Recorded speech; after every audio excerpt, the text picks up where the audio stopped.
Sir आप कहीं अगर कहीं जॉब करना चाह रहे हैं तो उनकी रिक्वायरमेंट है कि आप ये मतलब नहीं कर सकते, तो उसके लिए ऐसी जगह जॉब ना करो जहाँ तुम लोग एटलीस्ट कम से कम जो पर्दा है, हिजाब है, वो ना ले सको। ठीक है, जी जरूर। सिवाय इसके कि भूखे मरते हो।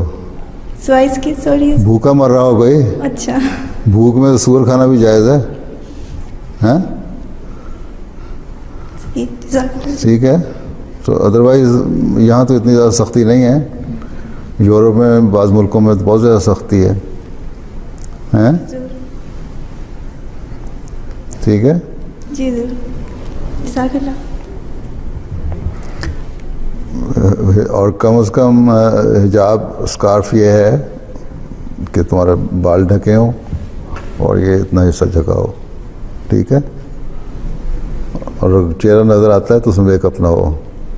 जी जरूर। ठीक है, और अगर मेकअप करना है तो फिर मुंह ढको। ठीक है।